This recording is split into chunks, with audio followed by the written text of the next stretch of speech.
Good evening বন্ধুরা। আজ হলো 3 মে রবিবার।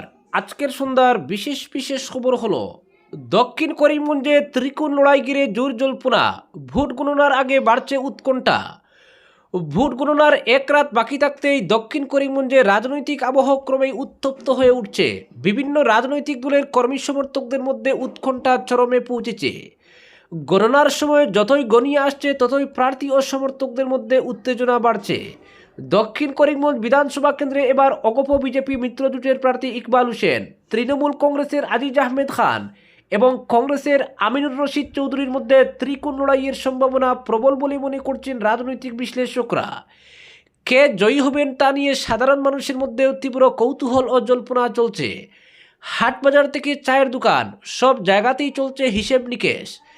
জানা গেছে এই সমষ্টিতে প্রায় 84% ভোট পড়েছে, যা সংখ্যায় প্রায় 2,32,000। বিভিন্ন দলের সমর্থকরা নিজেদের মতো করে ফলাফল অনুমান করছেন। কংগ্রেস শিবির লক্ষাধিক ভোট পাওয়ার আশা প্রকাশ করছে। অন্যদিকে অগপ বিজেপি সমর্থকদের দাবি তাদের প্রার্থী প্রায় 95,000 ভোট পেয়ে এগিয়ে থাকবেন। তাদের মতে কংগ্রেস প্রার্থী প্রায় 85,000 এবং তৃণমূল প্রার্থী প্রায় 45,000 ভোট পেতে পারেন। মিত্রজোটের পক্ষ থেকে ইকবাল হোসেনের 10-12,000 ভোটে প্রাপ্তির দাবিও করা হচ্ছে। তবে রাজনৈতিক মহলের মতে সংখ্যাগুরুর ভোট কোন দিকে বেশি ঝুঁকবে সেটাই এই নির্বাচনের ফল নির্ধারণে গুরুত্বপূর্ণ ভূমিকা নিতে পারে। অনেক বিশ্লেষকের ধারণা এই ভোটের একটি অংশ তৃণমূল প্রার্থীর দিকেও যেতে পারে, যা মিত্রজোটের জন্য চ্যালেঞ্জ হয়ে দাঁড়াতে পারে। সব মিলিয়ে মুসলিম অধ্যুষিত দক্ষিণ করিমগঞ্জে ত্রিকোণ লড়াইয়ের সম্ভাবনা প্রবল। কংগ্রেস, তৃণমূল কংগ্রেস ও অগপ বিজেপি তিন পক্ষই জয়ের ব্যাপারে আশাবাদী। তবে চূড়ান্ত ফলাফল জানা যাবে আগামীকাল সোমবার। আগামীকাল পর্যন্ত গভীর উৎকণ্ঠায় তথা অপেক্ষায় গোটা দক্ষিণ করিমগঞ্জ। অপরদিকে নদীর জল এবার ঢোকার সম্ভাবনা নেই শহরে, বললেন রাজদীপ রায়। দুদিন ধরে শিলচরে টানা বৃষ্টি চলতে থাকায় শহরের কিছু কিছু জায়গায় জমা জলের দুর্ভোগ শুরু হয়েছে। এই পরিস্থিতিতে বেরেঙ্গানাথপাড়া ও বেতুকান্দি বাঁধ পরিদর্শনে যান প্রাক্তন সাংসদ তথা শিলচর বিধানসভা কেন্দ্রের বিজেপি প্রার্থী ডক্টর রাজদীপ রায়। জল সম্পদ বিভাগের আধিকারিক সহ বিজেপি দলের একাংশ নেতাকে সঙ্গে নিয়ে নাথপাড়ায় বাঁধ বর্তমানে কী অবস্থায় রয়েছে খুঁটিয়ে খুঁটিয়ে পরিদর্শন করেন। বিভিন্ন ধরনের প্রশ্ন উত্থাপন করে পরিস্থিতি সম্পর্কে জেনে নেন আধিকারিকদের কাছ থেকেও।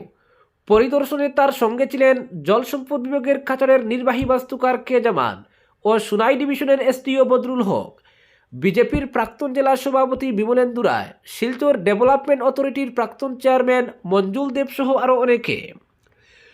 ডক্টর রাজদীপ রায় এদিন বেতুকান্দি ও বেরেঙ্গানাথপাড়ায় গিয়ে বরাক নদীর জল কতটা বেড়েছে প্রথমে এই পরিস্থিতি খতিয়ে দেখেন। বর্তমানে বাঁধের যে অবস্থা তাতে নদীর জল কোনোভাবে বাঁধ উপছে বা বাঁধের ভেতর দিয়ে চূড়া রাস্তা তৈরি করে শিলচর শহরের দিকে ঢুকতে পারে কিনা এ নিয়ে আলোচনা করেন জল সম্পদ বিভাগের ইঞ্জিনিয়ার এসটিওদের সঙ্গে। জল সম্পদ বিভাগ থেকে তাকে আশ্বস্ত করা হয় বাঁধ থেকে শহরে জল ঢোকার এবার কোনো সুযোগ নেই।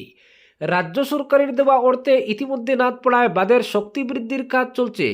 মাটি ফেলে উঁচু করা হচ্ছে বাঁধের রাস্তা। কে জামান এবং বদরুল হক জানান, নদীর নিচে জলে পার্কু পাইন বসানো হয়েছে, বানানো হয়েছে ড্রেন এবং বালুবর্তী জিওব্যাগ বসানোর কাজও শেষ হয়েছে। ঠিকাদার সংস্থা নাথপাড়া বাঁধের আশেপাশে বসবাসকারী মানুষের সঙ্গে আলোচনা করে যত তাড়াতাড়ি সম্ভব সমঝোতার ভিত্তিতে মাটি ফেলে বাঁধ চূড়া এবং উঁচু করার কাজও শেষ করবে। বেতুকান্দিতে 2022-এর ভয়াবহ বন্যার পর স্লুইস গেট বানানো হয়েছিল। স্লুইস গেট হওয়ার পর থেকে ওই এলাকাও সুরক্ষিত হয়েছে বলে জানানো হয়েছে ডক্টর রাজদীপ রায়কে। বেতুকান্দিতে নতুন করে কোনো নদী ভাঙ্গন নেই, ফলে এবছর বৃষ্টিপাত বেশি হলেও ওই পথ দিয়ে নদীর জল শহরে ঢোকার সম্ভাবনা নেই, একথাও জানানো হয় প্রাক্তন সাংসদকে। পরবর্তী খবরটি হলো আলগাপুরে দুঃসাহসিক চুরিকাণ্ড, এক সপ্তাহে দুবার নিশি কুটুম্বের হানা স্কুলে। 12টি ট্যাবলেট, 2টি প্রজেক্টর, একটি ল্যাপটপ এবং একাধিক গুরুত্বপূর্ণ নথিপত্র সবই চুরি হয়ে গেল হাইলাকান্দির একটি শিক্ষা প্রতিষ্ঠান থেকে।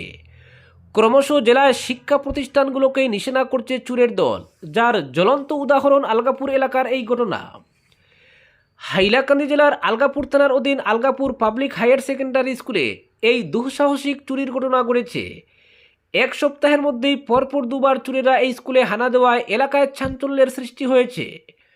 প্রাপ্ত তথ্য অনুযায়ী শনিবার সকালে স্কুলের এক চতুর্থ শ্রেণীর কর্মচারী একটি দরজা খোলা অবস্থায় দেখতে পেয়ে সঙ্গে সঙ্গে দায়িত্বপ্রাপ্ত অধ্যক্ষ আনোয়ার হোসেন লস্করকে খবর দেন। খবর পেয়ে তিনি দ্রুত স্কুলে এসে দেখেন শিক্ষক কমন রুমের একটি ভেন্টিলেটর ভাঙ্গা এবং ঘরের ভিতরে জিনিসপত্র এলোমেলো অবস্থায় ছড়িয়ে রয়েছে। প্রাথমিক তদন্তে জানা গেছে গত শুক্রবার রাতে এই চুরির ঘটনা সংঘটিত হয়েছে। চোরেরা অত্যন্ত পরিকল্পিতভাবে স্কুলে প্রবেশ করে বিতরণের জন্য রাখা 16টি ট্যাবলেটের মধ্যে 12টি ট্যাবলেট চুরি হয়েছে। এছাড়াও 2টি প্রজেক্টর, একটি ল্যাপটপ এবং একাধিক গুরুত্বপূর্ণ নথিপত্র খোয়া গেছে। সবচেয়ে উদ্বেগজনক বিষয় হলো ঘটনাটি বিদ্যালয়ের নজরদারি ক্যামেরার সামনে ঘটলেও চোরেরা ঘটনার আগেই ক্যামেরাগুলি নষ্ট করে দেয়, ফলে কোনো ফুটেজ পাওয়া যায়নি। পুলিশ ঘটনাস্থলে পৌঁছে তদন্ত শুরু করলেও এখনও পর্যন্ত কোনো আঙ্গুলের ছাপ উদ্ধার করা সম্ভব হয়নি। তদন্তকারী সূত্রে জানা গেছে চোরেরা অত্যন্ত দক্ষতার সঙ্গে এই কাজটি করেছে। অপরদিকে আনিপুর থেকে বিদ্যানগর মুকামছড়া হয়ে দুর্লভছড়া পর্যন্ত সড়কের বেহাল অবস্থায় চরম দুর্ভোগে পড়েছেন স্থানীয় বাসিন্দারা। দীর্ঘদিন ধরে রাস্তাটির সংস্কার না হওয়ায় এটি বর্তমানে প্রায় অচল হয়ে পড়েছে। জানা যায় দুর্লভছড়ায় সিংলা ব্রিজ ভেঙে যাওয়ার পর বিকল্প পথ হিসাবে এই সড়কটি ব্যবহার করা শুরু হয়, ফলে ছোট বড় সব ধরনের যানবাহনের অতিরিক্ত চাপ পড়ে রাস্তাটির উপর, যার ফলে দ্রুতই এটি জরাজীর্ণ হয়ে পড়ে। বর্তমানে সিংলা ব্রিজ চালু হলেও আনিপুর ব্রিজ ভেঙে যাওয়ার কারণে এখনও এই পথেই যান চলাচল অব্যাহত রয়েছে। রাস্তাটির বিভিন্ন স্থানে বড় বড় গর্ত তৈরি হয়েছে, যা অনেক জায়গায় পুকুরের আকার ধারণ করেছে। টানা বর্ষণের কারণে এসব গর্তে পানি জমে পরিস্থিতি আরও ভয়াবহ হয়ে উঠেছে, ফলে বিশেষ করে ছোট যানবাহন চালকদের চরম সমস্যার সম্মুখীন হতে হচ্ছে। এলাকাবাসীর অভিযোগ, দীর্ঘদিন ধরে প্রশাসনের কাছে বারবার জানানো সত্ত্বেও কোনো কার্যকর পদক্ষেপ নেওয়া হয়নি। দ্রুত রাস্তাটির সংস্কার করা না হলে আগামী দিনে পরিস্থিতি আরও ভয়াবহ হয়ে উঠবে বলে আশঙ্কা প্রকাশ করেছেন তারা। অতএব স্থানীয়দের দাবি, জনসাধারণের স্বার্থে প্রশাসন যেন অবিলম্বে এই গুরুত্বপূর্ণ সড়কটির সংস্কারের উদ্যোগ গ্রহণ করে। অপরদিকে বন্ধ নিকাশি ব্যবস্থা, নিলামবাজার যাত্রাপুর রোডে কৃত্রিম বন্যায় নাজেহাল জনজীবন, বিধায়ক সিদ্দিকের দিকে অভিযোগের তীর ক্ষুব্ধ জনগণের।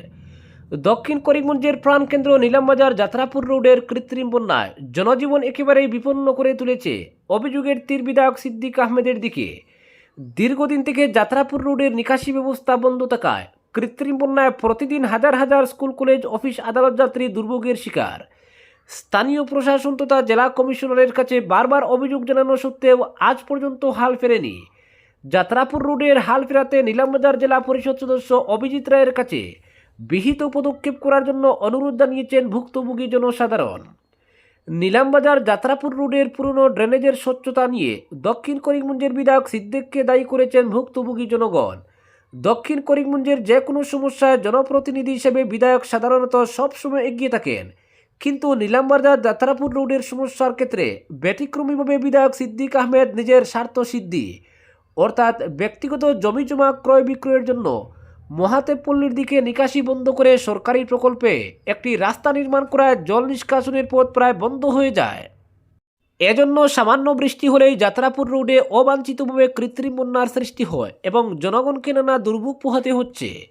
বিগত দিনে বিধায়ক সিদ্দিক আহমেদকে এ ব্যাপারে অবহিত করা হয়েছে। তিনিও এই সমস্যার সমাধানে বারবার জনগণকে আশ্বস্ত করলেও বাস্তবে কোনো ব্যবস্থা নেননি। যাত্রাপুর রোডের কৃত্রিম বন্যা সহ বিভিন্ন সমস্যা নিয়ে নিলামবাজার জেলা পরিষদ সদস্য অভিজিৎ রায়, নিলামবাজার ফারুকপাশা জিপি সভানেত্রীর প্রতিনিধি রাজু পাল, নিলামবাজার বাহাদুরপুর জিপির এপি সদস্য জীবিতেশ দাস, বাহাদুরপুর জিপি সভানেত্রীর প্রতিনিধি আলতাফ হোসেন, গ্রুপ সদস্য জ্যোতিষ্ক পুদ্দার সহ এলাকার সচেতন ব্যক্তি ও তৎকালীন সার্কল অফিসার কে ঈশান সিংকে নিয়ে বিধানসভা নির্বাচনের আগে নিলামবাজার সার্কল অফিস প্রাঙ্গণে এ বিষয়ে আলোচনা করে শ্রীভূমির জেলা কমিশনারকে অবহিত করা হয়। জেলা কমিশনার উপযুক্তভাবে তদন্ত করে বিহিত ব্যবস্থা নেওয়ার জন্য নিলামবাজারের সার্কল অফিসারকে দায়িত্ব দেন, কিন্তু বর্তমানে সার্কল অফিসার বদলি হয়ে নতুন আধিকারিক এলেও যাত্রাপুর রোডের কৃত্রিম বন্যা সমস্যার কোনো হাল ফেরেনি।